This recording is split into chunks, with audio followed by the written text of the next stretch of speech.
আসসালামু আলাইকুম রহমতুল্লাহ। প্রিয় সপ্তম শ্রেণীর শিক্ষার্থী বন্ধুরা, গত ভিডিও ক্লাস পর্যন্ত আমরা মূলত আলোচনা করে শেষ করেছিলাম তোমাদের ইংলিশ পাঠ্য বইয়ের ইউনিট 4 যেটা শুরু করেছিলাম সেই ইউনিট 4 এর লেসন 2 এর আগ পর্যন্ত। সো আজকের এই ভিডিও থেকে আমরা লেসন 3 যেটা রয়েছে এখানে একটা পোয়েম রয়েছে। পোয়েমটা হচ্ছে হোজ চাইল্ড ইজ দিস, মানে এটা কার শিশু বা এটা কার বাচ্চা।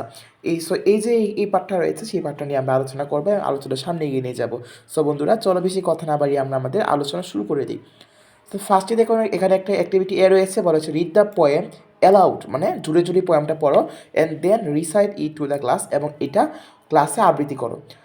তো পোয়েমটা কি রয়েছে, হোজ চাইল্ড ইজ দিস, মানে এটা কার শিশু বা এটা কার সন্তান।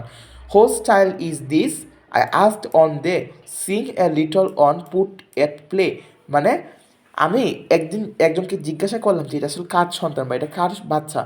কখন জিজ্ঞাসা করলাম, একটা ছোট্ট শিশুকে দেখলাম যখন সে খেলতেছিল। তখন একজন বলতেছে মাইন বা আমার, সেইড দ্য প্যারেন্ট, মানে ওই বাচ্চার যে বাবা রয়েছিল বা মার ছিল তিনি বললেন। সো এখানে একটা কথা বলি, প্যারেন্টস আর প্যারেন্টের মধ্যে পার্থক্যটা হচ্ছে যদি প্যারেন্টের পরে এস থাকে তাহলে বুঝতে হবে সেটা হচ্ছে বাবা মা উভয়কে বোঝাচ্ছে, আর যদি এস না থাকে তাহলে বুঝতে হবে শুধুমাত্র বাবা অথবা শুধুমাত্র মাকে বোঝাচ্ছে। উইথ এ টেন্ডার স্মাইল, একটা সুন্দর হাসির মাধ্যমে তিনি বললেন, mine to keep a little, while to bath his hands and comb his hair, to tell him what he is to wear, to prepare him that he may always be good, and each day do the things he should. আচ্ছা, এখানে আসলে এই কবিতার আর অর্থগুলো আসলে পুঙ্খানুপুঙ্খভাবে পড়তে পারতেছি না, অনেক কষ্ট হবে আমার পড়তে। আমি এখান থেকে তোমাদেরকে একটু বঙ্গানুবাদটা একটু তোমরা চাইলে এখান থেকে একটু দেখে নিতে পারো, ঠিক আছে? এখান থেকে বঙ্গানুবাদ যেটা রয়েছে সেটাই তোমরা একটু দেখে নিতে পারো, ঠিক আছে?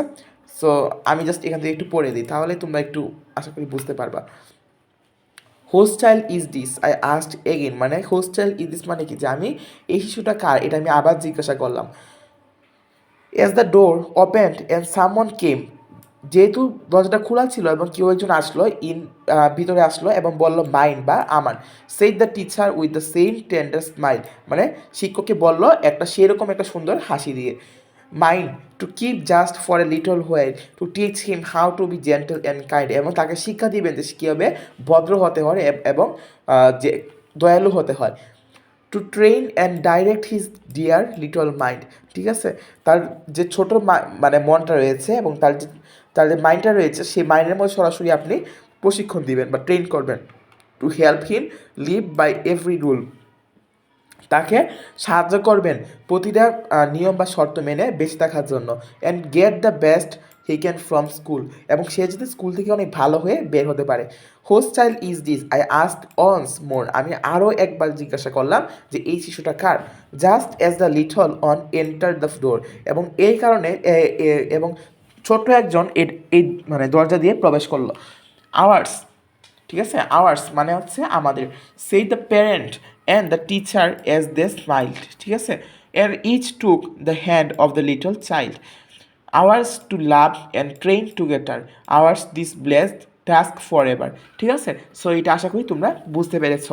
এবং এখানে অ্যানোনাইমাস মানে হচ্ছে যে মানে নাম প্রকাশ করা হয়নি বা অপরিচিত এরকম বোঝাচ্ছে আর কি। সো এখান থেকে তোমরা যেটা করতে পারো, এখান থেকে বঙ্গানুবাদটাকে দেখে নিবা। আমি এখন আর বিষয়টা উচ্চারণ করে বললাম না এবং বঙ্গানুবাদও আমি বললাম না, তোমরা এখান থেকে একটু পড়ে নিলেই পারবা। সো এবার নোটে রয়েছে, দেখো কী বলা হয়েছে এখানে। টেন্ডার মানে হচ্ছে কাইন্ড, জেন্টেল, লাভিং, ঠিক আছে? নোট করতে বলা হয়েছিল আমাদেরকে। সো টু বাথ মানে হচ্ছে টু ওয়াশ, মানে গোসল করা আর কি বোঝাচ্ছে। টু ট্রেন মানে হচ্ছে প্রশিক্ষণ দেওয়া বা টু টিচ।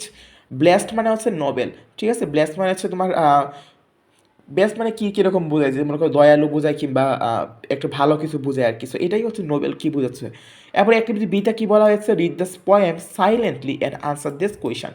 তোমাদেরকে এখন বলা হয়েছে নীরবে পোয়েমটা পড়ার জন্য এবং 3টা কোয়েশনে অ্যান্সার দেওয়ার জন্য। এবং অ্যাক্টিভিটি সি কিন্তু রয়েছে, read the poem silently again and list the things or activities both the parent and teacher do individually. Individual মানে কি একদম প্রত্যেকে করেছে, ঠিক আছে? অ্যান্ড টুগেদার মানে একত্র করেছে। One is done for you, এখানে একটা ছক রয়েছে, সেই সমাধানটা আমরা দেখবো আস্তে আস্তে। এবং অ্যাক্টিভিটি ডিতে কী রয়েছে, অ্যাক্টিভিটি ডিতে রয়েছে হচ্ছে discuss in groups and write an answer to this question. এবং এখানে তোমাকে বলা হয়েছে গ্রুপে আলোচনা করবে এবং নিচে প্রশ্নগুলোর উত্তর দিবা। সো চলো একটু আমরা গাড়ি থেকে একটু উত্তরগুলো দেখে নিই একটু, তাহলে তোমাদের কাছে সহজ হয়ে যাবে। ফার্স্টে হচ্ছে 3টা কোয়েশ্চেন ছিল, বলা হচ্ছে who ask the question whose child is this in the poem, অর্থাৎ কে আসলে প্রশ্নটা করেছিল যে এই কবিতার মধ্যে যে এই বাচ্চাটা বা এই শিশুটা কার। The poet ask the question, ঠিক আছে, poet ask the two question মানে কি, যিনি কবিতা লিখেছেন তিনি তো জিজ্ঞাসা করেছেন, তাই না? তার মানে poet ask the question, poet মানে হচ্ছে কবি, কবি প্রশ্ন করেছিলেন হোজ চাইল্ড ইজ দিস মানে এই শিশুটা কার ইন দ্য পোয়েম, মানে কবিতার মধ্যে। এরপর কি বলা হয়েছে 2 নাম্বারটা কি বলা হয়েছে, how many times did he or she ask the question whose child is this, তিনি কিন্তু 3বার জিজ্ঞাসা করেছিলেন, তাই না? সো এখান থেকে কী হবে যে হি আস্ক দ্য কোয়েশ্চন মানে সে জিজ্ঞাসা করেছিল কোয়েশ্চেনটা বা প্রশ্নটা হোজ চাইল্ড ইজ দিস মানে এই বাচ্চাটা কার, এই কোয়েশ্চেনটা তিনি করেছিলেন মূলত 3 টাইমস বা 3বার, ঠিক আছে। এরপর 3 নম্বর কোয়েশ্চেনটা কী বলা হয়েছে, হো answer the questions in stands 1 to 3। So এখানে স্ট্যান্স শব্দের অর্থ হচ্ছে যে স্তবক বোঝাচ্ছে আর কি, কবিতার স্তবক থাকে না, স্তবক বোঝাচ্ছে আর কি।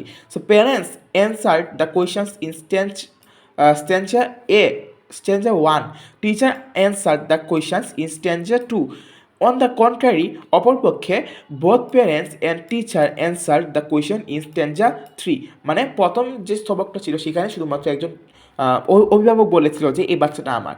2 নাম্বার স্তবকে কিন্তু শিক্ষক যিনি ছিলেন তিনি বলেছিলেন যে এই বাচ্চাটা আমার, এবং 3 নাম্বার স্তবকে শিক্ষক এবং অভিভাবক দুজনে মিলেই বলেছে এই বাচ্চাটা আমাদের, ঠিক আছে।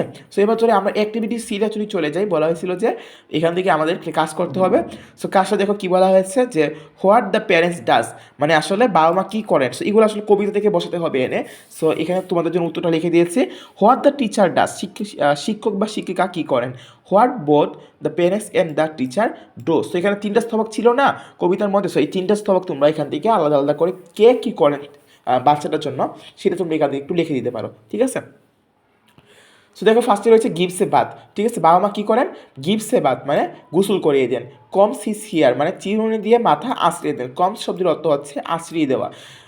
Tales him what he is to wear, কী পড়তে হবে তাকে তিনি বলে দেন। এবং টিচার কী করেন, teachers him how to be kind, তাকে শিক্ষা দেন কী হবে, সদয় হতে হবে বা দয়ালু হতে হবে। Teachers him how to be gentle, এবং তাকে শিক্ষা দেন যে কীভাবে সে নম্র হতে পারবে। Helps him live by every rule, ঠিক আছে।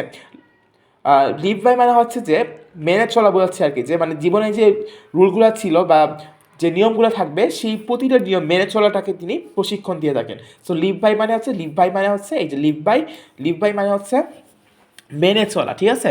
হোয়াট দো the parents and the teacher দো মানে বাবা মা এবং শিক্ষক উভয় মিলে করতো কিনা এদের দেখো একটু বলা হয়েছে, লাভ টুগেদার একত্রে ভালোবাসেন, ট্রেন হিম টুগেদার একত্রে প্রশিক্ষণ দেন, ব্লেস হিম টুগেদার একত্রে তাকে আশীর্বাদ করে থাকেন, ঠিক আছে। এবার অ্যাক্টিভিটি ডিজিটাল রয়েছে, বলা হয়েছিল যে এখানে কিছু কোয়েশ্চেন রয়েছে, কোয়েশ্চেনগুলো কি, why do both parents and teacher smile and answer the question whose child is this by saying mine and ours, ঠিক আছে। সো এই 2টা কোয়েশ্চেন আমাদেরকে একটু দেখতে হবে। সেখানে আসলে যেহেতু এটা একটা গ্রুপ ওয়ার্ক, সো এখানে আসলে ডায়ালগ হিসেবে দেওয়া হয়েছে। সো ফ্রেন্ডস 1 বলতেছে বা স্টুডেন্ট 1 বলতেছে, friends tell me why both parents and teacher smile. তখন স্টুডেন্ট 2 বলতেছে আবার, I think the parents smiles to indicate মানে হচ্ছে নির্দেশ করা, indicate parental relationship rights and responsibilities, and the teacher smiles to indicate a novel relationship right and responsibilities, but I want to know why they answer the questions whose child is this by saying mine or and ours. So student 3 বলতেছে আবার, the parents answers the question by saying mine just to indicate possession of the child and parental cares and responsibility, ঠিক আছে। মানে এই শিশুটা যে শিশুটার উপরে স্বত্বাধিকার, possession মানে হচ্ছে যে মানে তোমার যে জিনিসটা তোমার এটা আসলে তুমি নিজে বলে তুমি দাবি করতেছো, বা এটাকে আমরা বলতে থাকি হচ্ছে স্বত্বাধিকার, ঠিক আছে, তোমার নিজের যে সেটা তুমি অধিকার প্রতিষ্ঠা করতেছো। তারপর স্টুডেন্ট 4 বলতেছে, right the teacher also answers the question by saying mind to indicate a novel relationship between her and the child and cares and responsibilities towards him, ঠিক আছে। আবার স্টুডেন্ট 5 কি বলতেছে দেখো, স্টুডেন্ট 5 বলতেছে, right you are both the parents and the teacher answers the question by saying ours to refer to a combined relationship and responsibilities without which a child can not be brought up properly and perfectly, ঠিক আছে। এবং student 1 কিন্তু শেষ করলো, thank you or present here, ঠিক আছে। So এটা আশা করি তোমরা বুঝতে পেরেছো, এবং প্রতিটা স্টুডেন্ট যে এই যে মনে করো যে এখান থেকে স্টুডেন্ট 2 থেকে স্টুডেন্ট 5 পর্যন্ত যে উত্তরগুলো দেওয়া হয়েছে সবগুলো কিন্তু প্রশ্নের উত্তরগুলো, ঠিক আছে।